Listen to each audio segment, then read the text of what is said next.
What happens when an entire galaxy underestimates the species they think they know? For 3 centuries, humanity has been the galaxy's favorite joke. This soft species from the backwater Sol system, barely capable of basic space travel, somehow managing to survive in a universe filled with warrior races that could crush mountains with their bare hands. Every alien cadet learns about humans in their military academies, not as a threat to study, but as an example of cosmic irony. A species so weak that their own planet tried to kill them, yet somehow stumbled into the stars. The Krillian Empire's 47th Assault Battalion thought they knew everything about humans. Their briefings were filled with laughter, their training exercises became comedy shows, and their commanding officers used human tactics as examples of what not to do in warfare. After all, what could a species that needed mechanical assistance just to breathe in space possibly teach the descendants of apex predators? But legends exist for a reason, and sometimes the greatest mistake a predator can make is assuming the prey has nothing to teach them.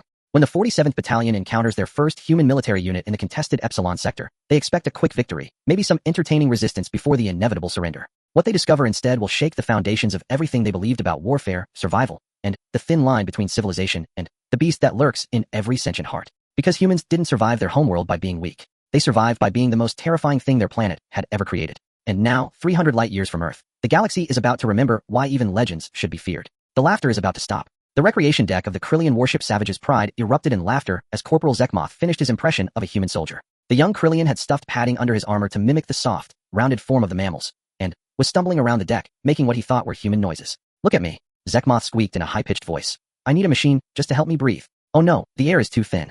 Oh no, the gravity is too strong." He collapsed dramatically, causing another wave of laughter from the assembled troops of the 47th Assault Battalion. Captain Vorthak leaned back in his chair, his forearms crossed as he watched the entertainment. His scaled hide rippled with amusement, the natural armor plates shifting color to a pleased blue-green. Around him, nearly 200 of the Empire's finest warriors were enjoying what had become a nightly tradition during their month-long journey to the Epsilon sector. "Tell them about the human weapons," called out Sergeant Crixtal from across the deck. The veteran warrior's scarred carapace told the story of dozens of successful campaigns across the Outer Rim. "Show them how the soft skins fight." Zekmoth straightened up, puffing out his chest in mock seriousness. "Behold, I am human warrior." He picked up a ration stick and held it awkwardly. "This is my weapon of terror. It throws tiny metal pellets. But wait." He dropped the stick and grabbed his head. The loud noise hurt my sensitive ears, and the fire flash damaged my weak eyes. How can I fight when my own weapons wound me? The laughter grew even louder. Several soldiers were now banging their claws on the metal tables, creating a rhythmic percussion that echoed through the ship's corridors. "What about their famous tactics?" shouted another voice. "Ah yes," Zekmoth nodded sagely. "The humans believe in something called cover. Instead of facing their enemies with honor, they hide behind rocks and trees." He crouched behind a chair, peering out comically. "They also practice something called retreat, which means running away when the enemy proves stronger. Very advanced strategy for such an evolved species." Captain Vorthak's communication implant chimed, and he glanced at the incoming message. His expression shifted slightly as he read the mission parameters. The 47th Battalion was being deployed to secure a mining installation on Kepler 442c, where human colonists had allegedly established some kind of unauthorized operation. Intelligence suggested minimal resistance, perhaps a dozen human civilians with basic tools. "Attention, warriors of the 47th. Vorthak's voice cut through the laughter. The recreation deck fell silent as 200 pairs of predator eyes turned toward him. "We have received our target assignment." He activated the holographic display, showing a 3-dimensional image of a rocky planet with sparse atmosphere. "Kepler 442c. Human mining colony, established without proper Imperial authorization. Our mission is to secure the facility and process any resistance according to standard protocols." Corporal Zekmoth raised his hand. "Sir, how many humans should we expect?" "Intelligence estimates 12 to 15 civilian miners, possibly armed with industrial equipment." Vorthak's mandibles clicked with amusement. "Standard deployment will be 3 full squads. I expect the operation will conclude within 1 standard hour." "Sir," called out Sergeant Crixtal, "shouldn't we send a single squad? 3 seems excessive for a handful of soft skins with mining tools." "Protocol dictates minimum deployment standards," Vorthak replied, though his tone suggested he agreed with the sergeant's assessment. "Besides, it will provide excellent training opportunities for our newer recruits. They can observe how real warriors handle planetary assault operations." The younger soldiers in the crowd perked up with enthusiasm. Many of them had never seen actual combat, having joined the Imperial forces during a relatively peaceful period in galactic history. The chance to participate in a real operation, even against such pathetic opposition, was exciting. "Sir, what do we know about human combat capabilities?" asked a young private named Jextar. His smooth, unblemished armor marked him as fresh from the academy. Vorthak gestured to the ship's tactical officer, Lieutenant Mordun, who stepped forward with a data tablet. The lieutenant's voice was professionally neutral, though there was clear skepticism in his tone. Human military doctrine, as far as Imperial intelligence has been able to determine, relies heavily on what they call combined arms warfare. They coordinate different types of weapons and support systems rather than relying on individual warrior prowess. Mordun's antenna twitched in what might have been embarrassment at having to present such information seriously. They favor ranged weapons over close combat, preferring to engage enemies from what they consider safe distances. Their weapons are chemically powered projectile systems, primitive but effective within their limitations. However, human physiology presents significant combat disadvantages. The lieutenant activated a holographic display showing a 3-dimensional human figure. Murmurs and clicking sounds rippled through the audience as the warriors examined their future opponents. As you can observe, humans possess no natural armor, no claws, no venomous capabilities, and limited physical strength compared to most spacefaring species. Their bone density is relatively low, making them susceptible to impact trauma. They require artificial atmospheric systems to survive in most environments, and their temperature tolerance is extremely narrow. What about their reflexes? Asked Sergeant Crixtal. Significantly slower than Krillian standards, Mordun replied. Human reaction times average 3 to 4 times longer than our own. Their visual acuity is limited to a narrow spectrum, unlike our enhanced sensory capabilities. Most importantly, their psychological profile suggests they are easily demoralized when faced with superior opponents. In other words, Captain Vortak interrupted with a predatory grin. They are prey animals who somehow learned to use tools. This observation triggered another round of laughter and discussion among the troops. Several soldiers began sharing stories they had heard from other units who had encountered humans in various contexts, usually as refugees, merchants, or diplomatic personnel. The consensus was always the same. Humans were harmless, nervous creatures who seemed amazed that they had somehow made it into space. I heard they actually have to strap themselves into their ships during acceleration, offered one soldier. Their bodies are so fragile that normal spaceflight can injure them. My cousin served on a trade protection mission near human space, added another. He said human merchants would immediately surrender at the first sign of any conflict. They would literally hand over their cargo and beg to be allowed to leave peacefully. Captain Vortak raised one of his 4 hands for silence.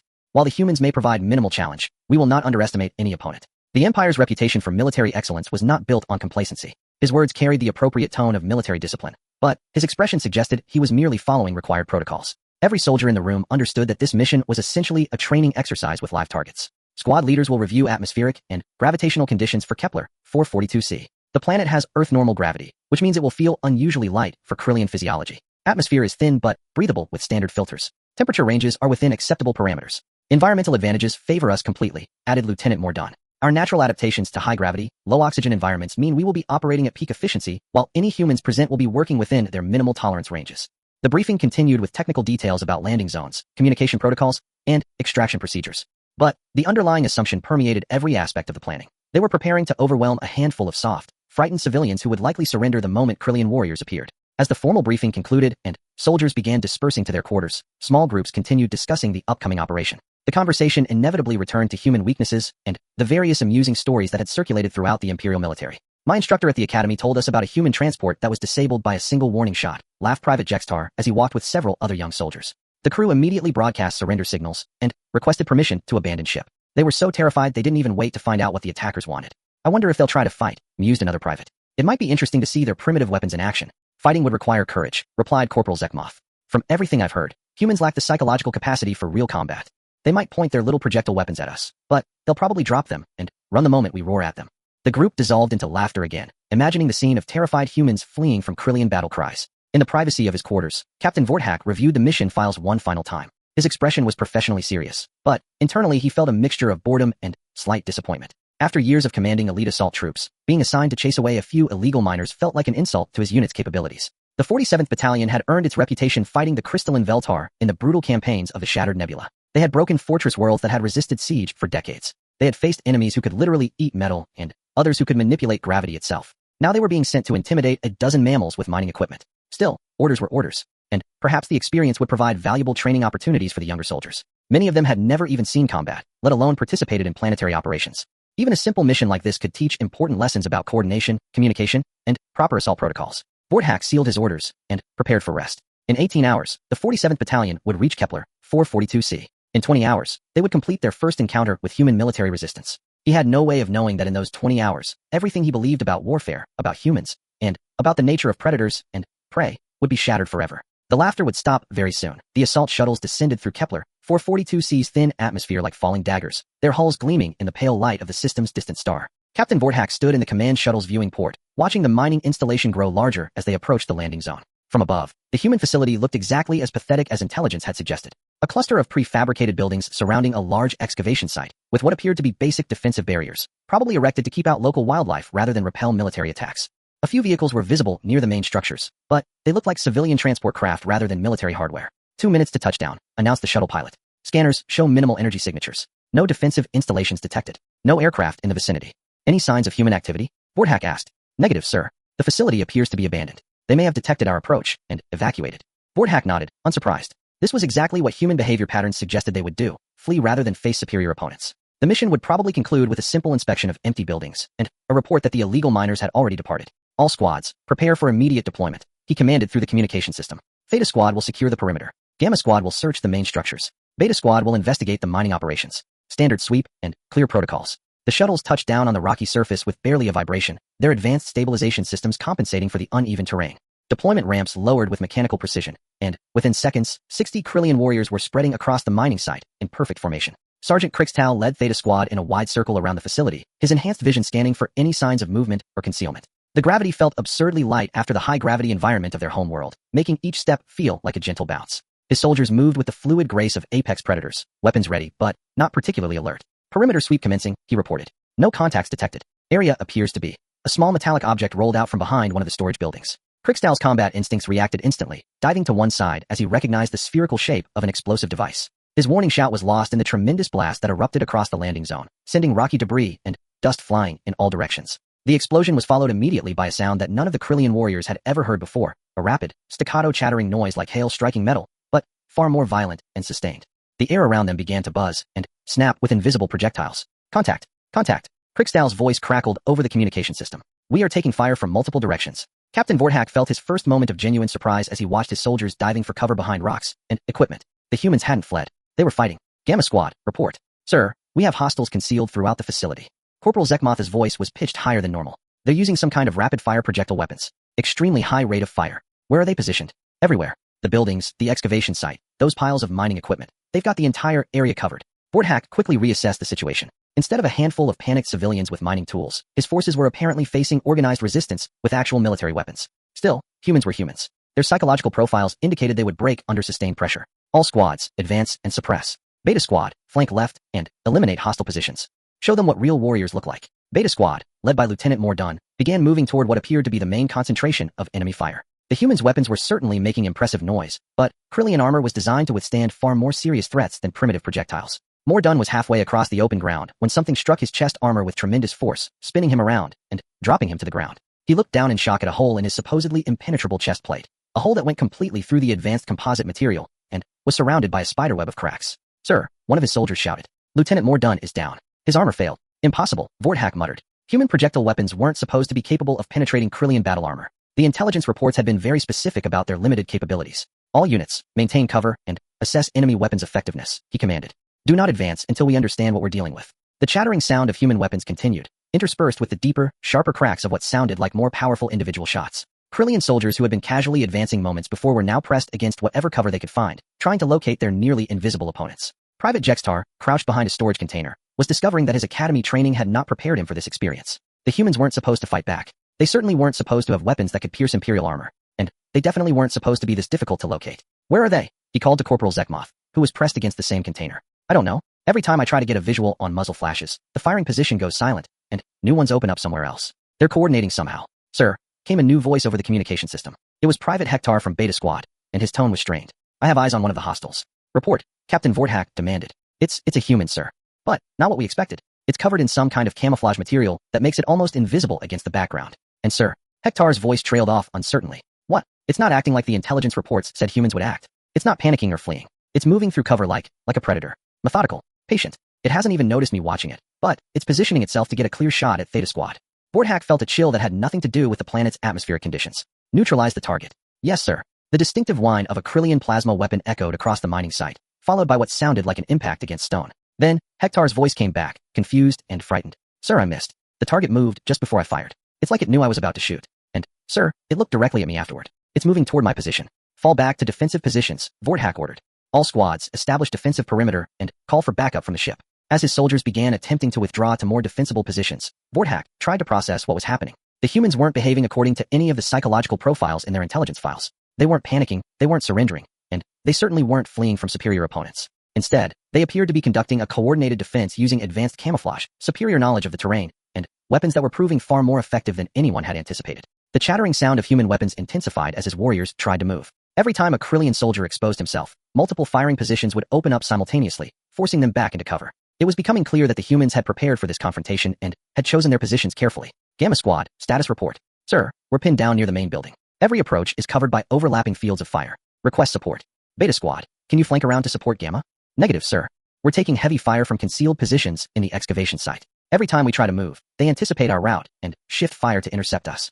Vorthak was beginning to realize that his force wasn't facing terrified civilians. The humans were displaying tactical sophistication that suggested military training and experience. They had prepared defensive positions, established overlapping fields of fire, and were coordinating their actions with professional competence. Sir, Sergeant Crickstall's voice came through the communication system. I need to report something. I got a clear look at one of the humans during a weapon malfunction. It wasn't carrying mining equipment. What was it carrying? Military-grade weapons, sir. Advanced rifle configuration, tactical gear, combat armor. And, sir, it had markings on its equipment. Military unit designations. The implications of this information struck Vorthak like a physical blow. They weren't fighting civilian miners. They were fighting human military personnel who had been waiting for them. All units, this is a tactical withdrawal, he commanded. Fall back to the shuttles for immediate extraction and reassessment.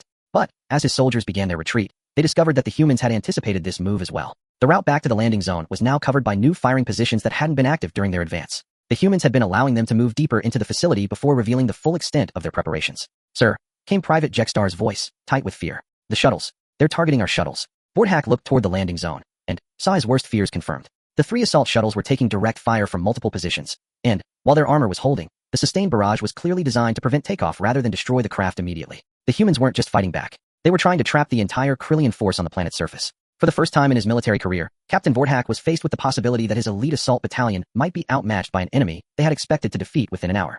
The laughter from the recreation deck seemed like a memory from another lifetime. And, somewhere in the rocky terrain around the mining facility, concealed human observers were speaking quietly into their communication devices, reporting the success of the first phase of their operation and requesting permission to proceed to phase 2. The real demonstration was about to begin. Captain Vorthak pressed himself against the twisted metal of what had once been a mining vehicle, trying to understand how his elite assault battalion had become trapped on a supposedly defenseless planet. Around him, the sounds of battle continued. The relentless chatter of human weapons, the occasional whine of Krillian plasma discharges, and the constant crack and ping of projectiles striking stone and metal. Sir, Sergeant Crickstall's voice crackled through the damaged communication system.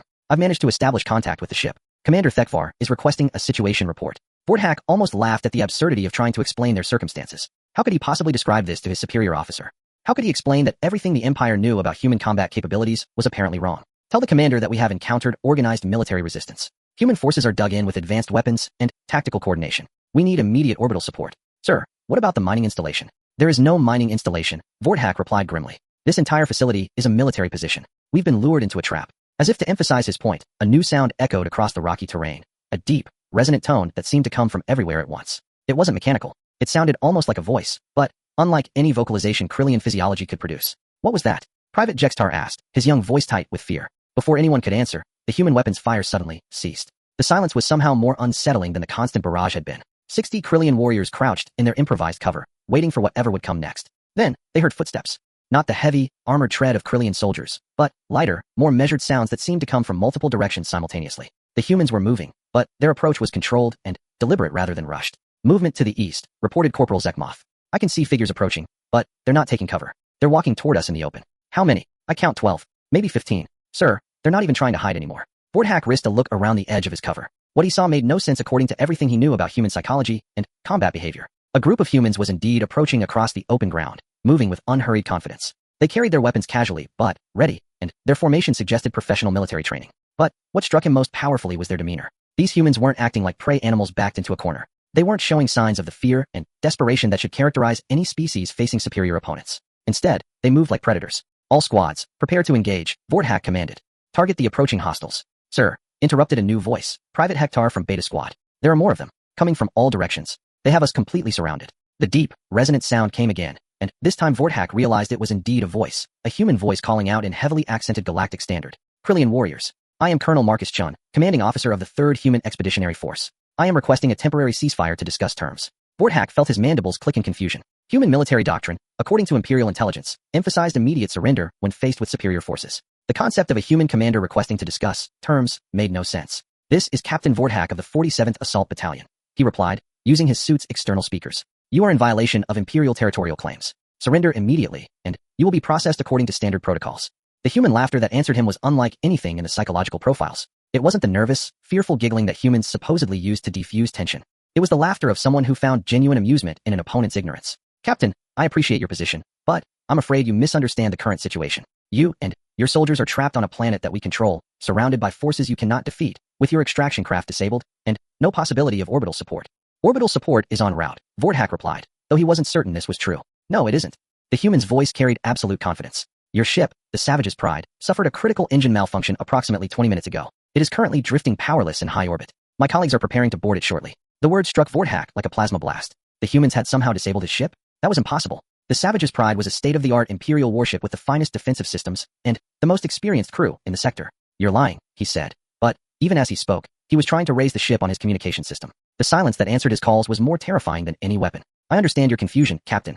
Your intelligence files on human capabilities are somewhat outdated. Perhaps we should meet face to face so I can explain the situation more clearly. We do not negotiate with prey species, Vorthak snarled, his predator instincts overriding tactical thinking. The pause that followed his words seemed to stretch across eternity. When the human colonel finally spoke again, his tone had changed completely. The professional courtesy was gone, replaced by something cold and deadly. Prey species. Around the perimeter, human soldiers began to move. Not retreating, not seeking better cover, but advancing. They moved with a fluid coordination that spoke of extensive training and combat experience, flowing around obstacles like water while maintaining perfect formation integrity. Captain, Colonel Chin's voice continued, now carrying an edge that made Vorthak's scales instinctively shift to defensive coloration. I think it's time you learn something about human history. Something your intelligence services apparently failed to research. The advancing humans had closed to within 50 meters of the Krillian positions.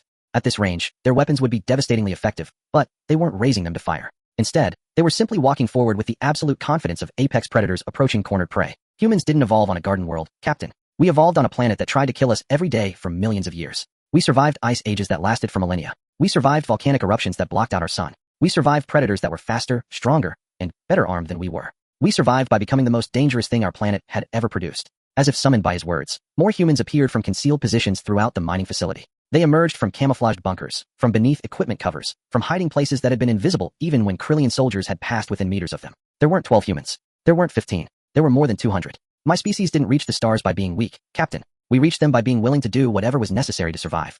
And survival, we learned a very long time ago, sometimes requires eliminating threats before they can eliminate you. Private Jextar watched in horror as humans continued to emerge from concealment. They had been surrounded from the moment they landed, but the humans had allowed them to advance deeper into the facility, probably to study Krillian tactics and capabilities. Sir, he whispered to Captain Vorthak. What do we do? Vorthak was asking himself the same question. Every aspect of this situation contradicted everything he knew about human behavior and capabilities. His soldiers were outnumbered, outgunned, and completely cut off from support. The humans were demonstrating tactical sophistication that exceeded Imperial military standards, and they were clearly prepared to fight to the death. Perhaps, Colonel Chin continued, you should ask yourself why your Empire's intelligence files on human combat capabilities are so inaccurate. Did you never wonder why human colonies always seem to be abandoned when Imperial forces arrive? Why human ships surrender so quickly when confronted by your patrols?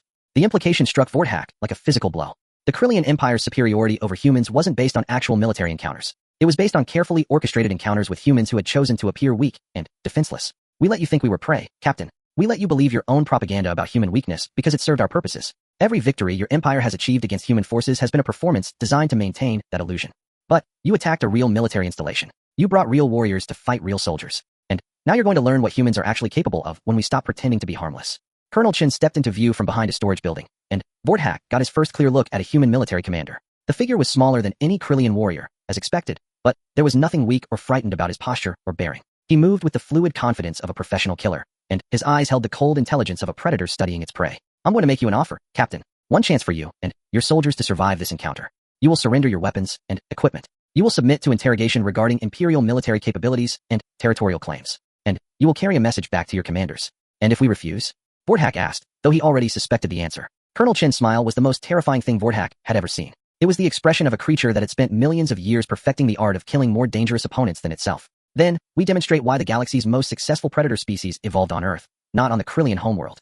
Around the mining facility, 200 human soldiers raised their weapons in perfect unison. The sound of safeties clicking off echoed like a death knell across the rocky terrain. Choose quickly, Captain. My soldiers have been looking forward to this demonstration for a very long time. The silence stretched across the mining facility like a blade held against a throat. Captain Vorthak stared at Colonel Chun, trying to process the impossible situation his elite battalion had stumbled into.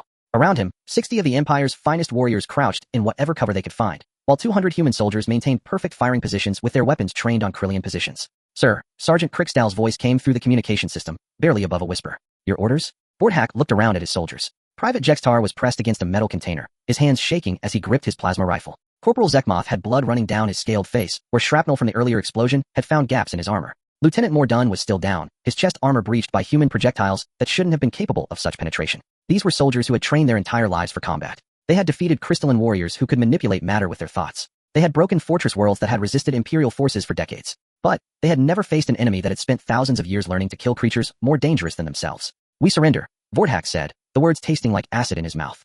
Wise decision, Colonel Chin replied. Have your soldiers place their weapons on the ground and step away from them. Any attempt at resistance will result in immediate termination of this agreement. As Krillian warriors began reluctantly setting down their plasma rifles and energy weapons, human soldiers moved forward with professional efficiency. They secured the weapons quickly but, without unnecessary aggression, their movements precise and coordinated. Captain, Chun continued, you and your senior staff will accompany me to a briefing facility. The rest of your soldiers will be secured in temporary holding areas where they will be treated according to standard prisoner protocols. Standard prisoner protocols? Vordhak asked. Human protocols? Chen's expression shifted slightly, showing what might have been amusement. Imperial protocols, Captain. We've been studying your military regulations for quite some time. Your soldiers will be fed, housed, and treated exactly as Imperial doctrine requires for prisoner management. As human soldiers began escorting Krillian warriors toward prefabricated buildings, Vordhak found himself walking beside Colonel Chun toward what appeared to be a command structure. The human commander moved with the easy confidence of someone completely comfortable in a combat environment. Colonel, Vordhak said carefully, your English is excellent for a species that supposedly only recently achieved spaceflight. English? Chun looked genuinely confused for a moment, then laughed. Captain, I'm speaking Krillian. Has been for this entire conversation. My species has a remarkable facility for language acquisition. Part of our survival adaptation, we needed to understand potential threats and allies very quickly. The word struck Vordhak like another revelation. The human was speaking perfect Krillian, with appropriate military terminology and even proper grammatical structures for addressing a superior opponent. How long had humans been studying Krillian culture and language? They entered a building that looked like basic prefabricated construction from the outside, but revealed sophisticated military command equipment inside. Multiple display screens showed tactical information, communication arrays, and what appeared to be real-time feeds from surveillance systems throughout the facility. Please, sit down. Chen indicated a chair that had obviously been constructed to accommodate Krillian physiology. I believe this conversation will take some time. Before we begin, Vordhak said, settling into the surprisingly comfortable seating, I need to know about my ship. The Savage's pride is intact, and her crew is unharmed, Chen replied. However, her main engines have been disabled by a focused electromagnetic pulse delivered from concealed orbital platforms. She's currently being boarded by my naval colleagues for inspection and temporary control. Orbital platforms? How many human ships are in this system? None. Chen's answer was matter of fact. We don't need ships for this type of operation. We've been here for 6 months, preparing this demonstration specifically for your battalion. The implications were staggering. The humans had somehow transported military personnel and equipment to this system without Imperial detection, established concealed orbital weapons, and prepared an elaborate trap designed specifically for Krillian forces. Why? Vordhak asked. Why go to such effort for a single Imperial patrol? Chen activated one of the wall displays, showing a three-dimensional map of the local galactic sector. Imperial territorial claims were marked in red, with Krillian military bases and patrol routes clearly indicated. Captain, the Krillian Empire has been expanding into what you consider unclaimed space for the past 50 years. Your expansion has been based on the assumption that human colonies and outposts represent no significant threat to Imperial interests. That assumption is correct, Vordhak replied. Humans lack the military capability to challenge Imperial expansion. That's what we wanted you to believe. Chen highlighted several star systems on the display. Every human colony your forces have ever encountered was deliberately designed to appear weak and defenseless. Every human ship that has surrendered to Imperial patrols was following carefully scripted protocols designed to reinforce your assumptions about human combat capabilities. But why? What possible strategic advantage could that provide? Chen smiled with what looked like genuine enjoyment. Time, Captain. And information. While your empire believed humans were harmless prey animals struggling to survive in space, we were studying you. Learning your language, your culture, your military doctrine, your technology, and, most importantly, your psychological weaknesses.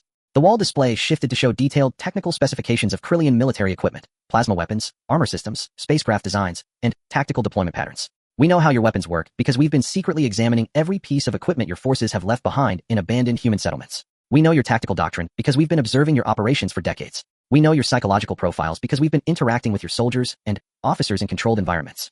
We've been preparing for war, Captain.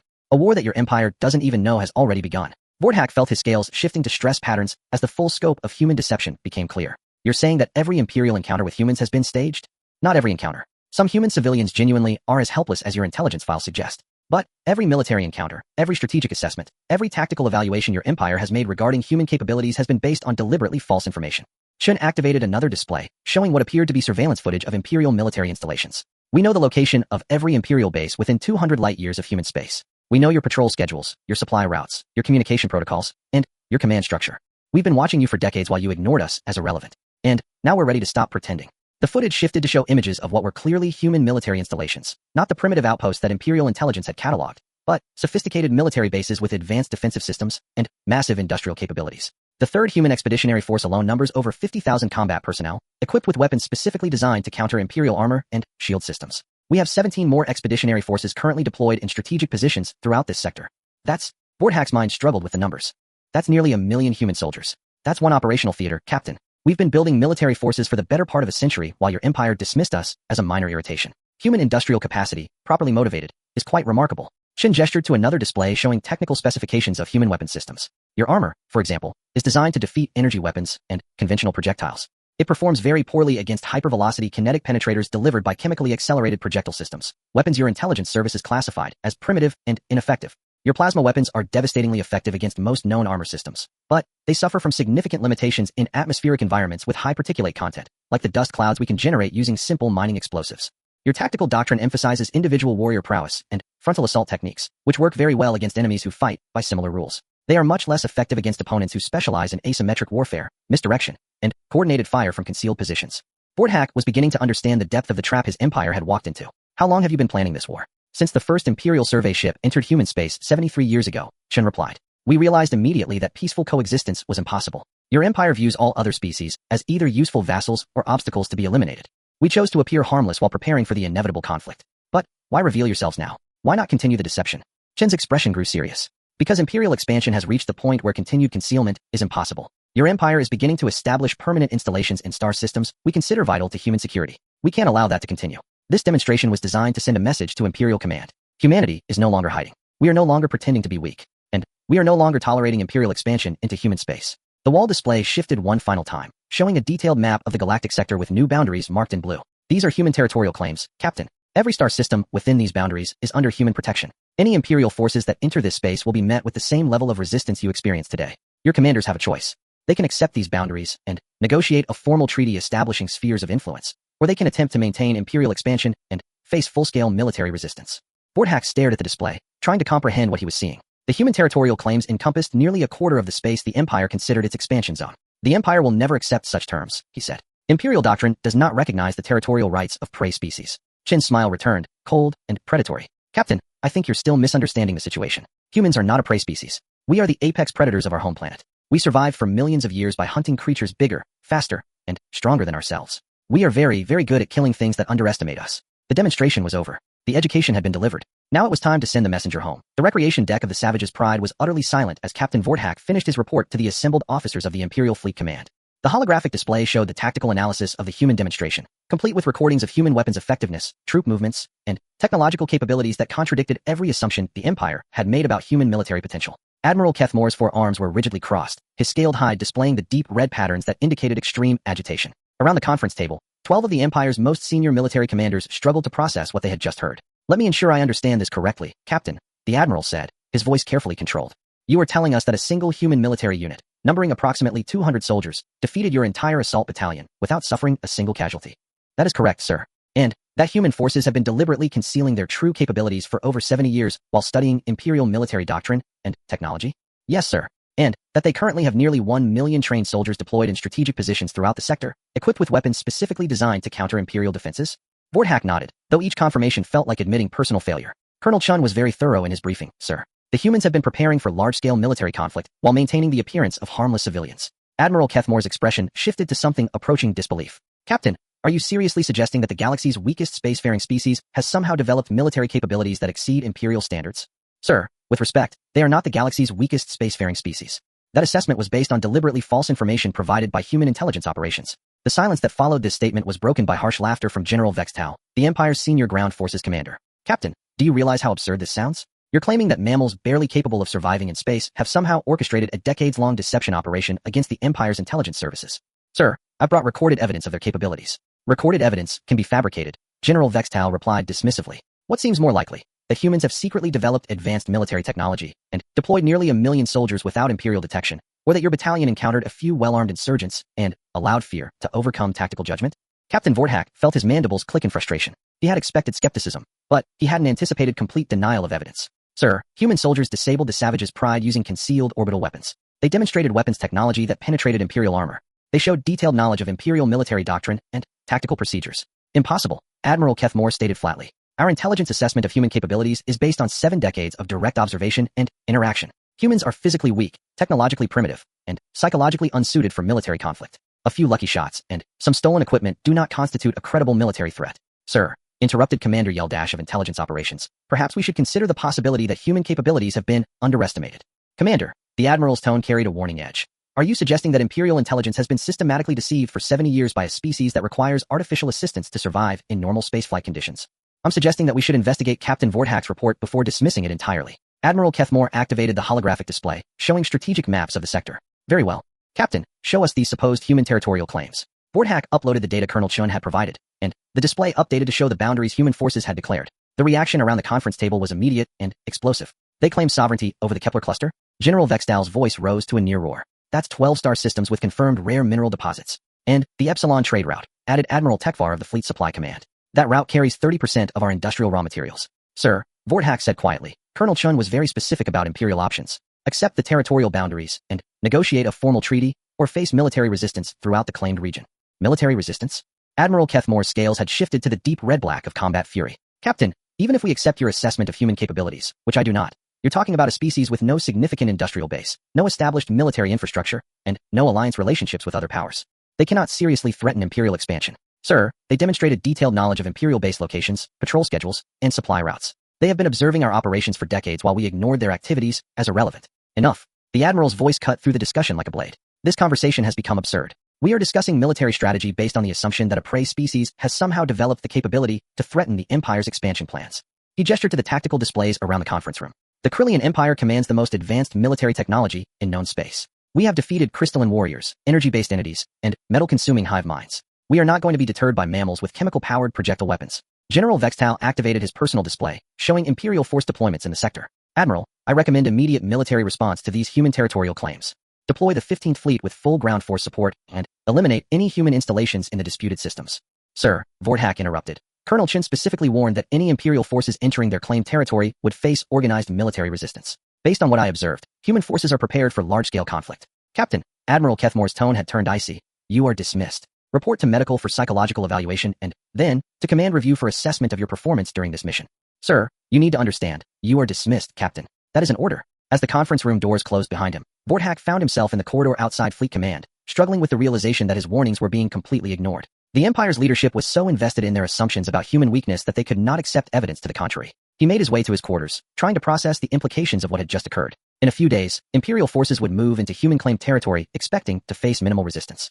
Instead, they would encounter military units equipped with weapons designed specifically to counter Imperial technology, fighting with tactical doctrines developed through decades of studying Imperial operations. It would be a massacre. Meanwhile, in the Kepler cluster, Colonel Chun was receiving real-time reports of the Imperial Fleet Command Conference through sophisticated surveillance systems that had been monitoring Imperial communications for months. Sir, his communications officer reported. Imperial forces are preparing to deploy the 15th Fleet. Full battle group deployment with ground force support. Estimated arrival in our territory in 72 hours. Excellent, Chin replied.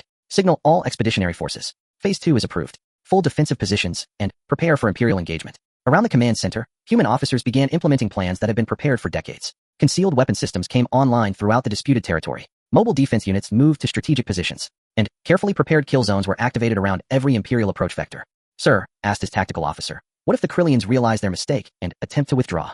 Colonel Chun examined the tactical displays showing Imperial fleet movements. They won't withdraw. Their psychology won't permit it. They've invested too much in the belief that humans are harmless prey animals. Admitting they were wrong would require acknowledging that their entire expansion strategy has been based on false assumptions.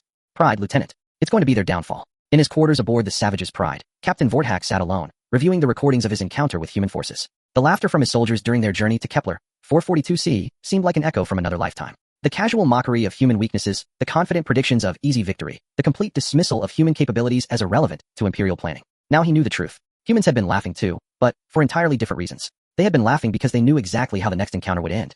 3 days later, the 15th Imperial Fleet entered the Kepler cluster, expecting to face scattered resistance from primitive human outposts. Instead, they found themselves in a carefully orchestrated kill zone where every tactical advantage belonged to an enemy they had never bothered to understand. The battle that followed would become known as the Kepler Massacre in Imperial military records. And, in the aftermath, when the Empire finally began to comprehend the scope of human military capabilities, they would discover that Colonel Chun had been telling the truth about human territorial claims, human industrial capacity, and human preparedness for large-scale warfare. The laughter had indeed stopped, but it had been replaced by something far worse for the Krillian Empire. The sound of an entire galaxy realizing that Earth's children had inherited their homeworld's most dangerous characteristic, the ability to survive by becoming the most terrifying predators their environment had ever produced. And now they had brought that talent to the stars.